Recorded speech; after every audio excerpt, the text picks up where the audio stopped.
Back ఈ ఏడాది చివరికల్లా హంద్రునీవా సుజల స్రవంతి నుంచి హిందూపూర్కు నీటిని తీసుకువస్తామన్నారు టీడీపీ ఎమ్మెల్యే బాలకృష్ణ. నియోజకవర్గంలో రోడ్ల నిర్మాణం కోసం మంత్రి అయ్యన్న పాత్రుడును కలిసిన బాలయ్య తన నియోజకవర్గం సమస్యలను వివరించారు. తన నియోజకవర్గంలోని అన్ని సమస్యలను పరిష్కరించేందుకు కృషి చేస్తామన్నారు బాలయ్య. ఒక 40 నిమిషాలు బెంగళూరు ఎయిర్పోర్ట్కి ఫ్యూచర్ బాగా పారిశ్రామిక అభివృద్ధి చేద్దామని ఇండస్ట్రియల్ ఎస్టేట్ స్టార్ట్ చేయడం జరిగింది. అది ముందుకు తీసుకెళ్దామన్న డెవలప్మెంట్ కొన్ని ప్రపోజల్స్ రోడ్స్ పంచాయతీరాజ్ కింద ప్రపోజల్స్ పెట్టడం జరిగింది.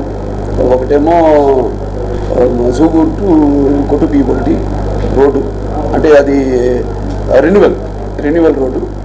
మాకు అటు కర్ణాటక సైడ్ నుంచి నేషనల్ హైవే, అంటే అది వాళ్ళ వరకు పని పూర్తయింది. గౌరీ బిందునూరు అది మా బార్డర్స్ ఆంధ్రాకి కర్ణాటకకి. ఇక మనకి ఇక్కడ హిందూపూర్ నుంచి సోమందేపల్లి నుంచి అక్కడ కనెక్టింగ్ రోడ్.